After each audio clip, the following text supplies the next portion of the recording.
فوائد کا تعلق ہے۔ ایک فائدہ یہ ہے کہ اگر انسان پر تنگ دستی ہے، غربت ہے، فقر و فاقہ ہے، اور وہ چاہتا ہے کہ مانوی اور مادی دونوں اعتبار سے مالدار ہو جاؤں، ظاہر باطن کے اعتبار سے غنا مل جائے، تو 2 رکعت نماز حاجت کی نیت سے نفل پڑھے، اچھا اور ہر رکعت میں سورہ فاتحہ کے بعد 7 مرتبہ یہ سورۃ کوثر پڑھے۔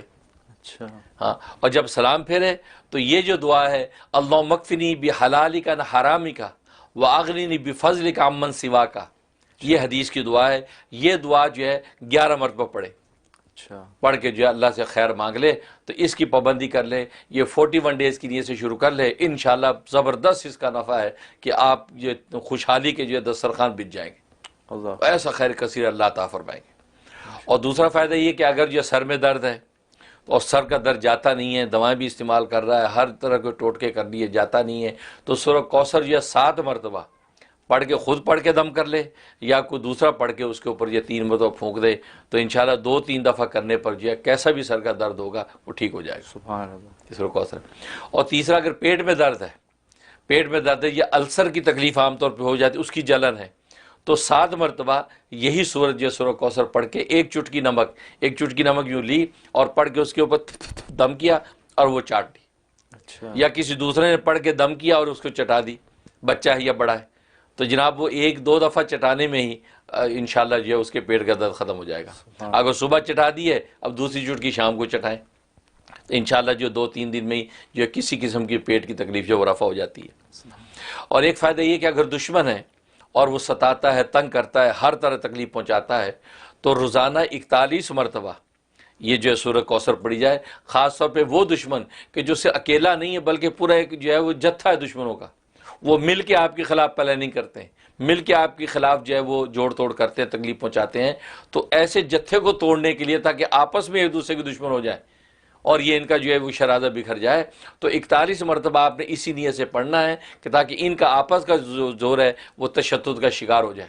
اچھا ہے۔ تو یہ 41 مرتبہ پڑھیں، اول آخر 11 مرتبہ درود شریف یہ پڑھ کے جو دعا کر لیں، انشاءاللہ یہ 21 دن کریں گے، 21 دن کے اندر ہی اللہ تبارک و تعالی کسی بھی قسم کی جو ہے وہ سازشی لوگ ہوں گے ان کو اللہ تبارک و تعالی تتر بتر کر دیں گے۔ سبحان اللہ یہ اس کا نفع ہے۔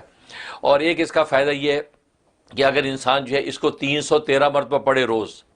313 مرتبہ پڑھے، تو کسی بھی قسم کی حاجت ہے، کسی قسم کی کوئی بیماری ہے یا کسی بھی قسم کے دشمن ہے، ہر چیز سے اللہ تبارک و تعالیٰ آپ کو محفوظ رکھیں گے۔ اس میں آپ اپنی بھی نیت کر سکتے ہیں، اپنے بیوی بچوں کی نسلوں کی بھی نیت کر سکتے ہیں۔ 313 دفعہ روزانہ سورہ کوثر پڑھنے کا اہتمام، سبحان اللہ اور اول آخر جو 11 مرتبہ درود ابراہیمی پڑھیں اور پڑھ کے اللہ سے دعا کرتے رہیں، انشاءاللہ اللہ کی رحمت سے کسی بھی قسم کا دشمن ٹھہرے گا نہیں اور نہ کوئی دشمنی کر پائے گا، اور اسی طریقے سے اگر جو ہے کوئی بیماری اور تکلیف پہنچنے کا خطرہ ہے تو وہ بھی دور ہو جائے گا اور آپ محفوظ رہیں گے۔ سبحان اللہ یہ اس کے فوائد ہے۔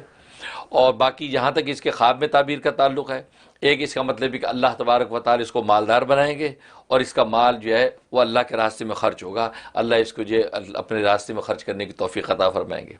اور دوسرا مطلب یہ ہے کہ اس کے جو دشمن ہیں وہ مغلوب اور زیر ہوں گے، اچھا جو دشمن ہے جس کو ستانا چاہتے ہیں یا دشمن پہ حملہ آور ہونا چاہتے ہیں، اللہ تبارک و تعالی اس کو دشمنوں سے محفوظ رکھے گا، اور یہ جو ہے دشمنوں سے محفوظ رہ کر بلکہ دشمن ہی جو نقصان اٹھا کے وہاں سے دوڑیں گے، اچھا یہ اس کا مطلب۔ اور تیسرا مطلب یہ ہے کہ اللہ دین اور دنیا اور آخرت کی ساری خیریں اس کو عطا کریں گے، بشرطیہ کہ یہ ایمان اور عمل صالح کے راستے پر قائم رہے گا، یعنی فصلی لربک ونحر، یہ جو حقیقت بیان کی ہے یہ اس کے اوپر اگر قائم رہے گا، اور لربی کا کی قید چونکہ اس میں لگائی رب کے لیے، اس کا مطلب ریا کے لیے نہ ہو، رضا کے لیے ہو، رضا کے لیے اس کی یہ عبادت و قربانی وہ رضا کے لیے ہونی چاہیے اللہ کی، یہ دنیا کی ریا کے لیے نہ ہو، بس یہ اگر کرے گا اس کا مطلب یہ ہے کہ اللہ تبارک و تعالی دین دنیا کی خیر اس کو عطا فرمائیں گے۔ سبحان اللہ یہ اس کے خوابوں میں تعبیر۔ سبحان اللہ خود چھوٹی سی صورت، قرآن کی سب سے چھوٹی صورت اور اتنے کثیر اس کے فائدے ہیں، فوائد بالکل۔ تو ماشاءاللہ ناظرین یہ صورتوں کا جو تذکرہ ہے یہ ہمیشہ ہمیں ایک نیا انسائٹ دیتا ہے قرآن کی، اور ایک نیا شوق اور ولولہ پیدا کرتا ہے، اور یہ دیکھ لیں آپ کی سب سے چھوٹی صورت، اس کے بھی کس قدر منافع ہیں۔ تو عقل مند انسان تو وہی ہے کہ ان کو اپنی زندگی میں جلد از جلد ان کو شامل کرے اور ان کے فوائد زیادہ سے زیادہ حاصل کرے۔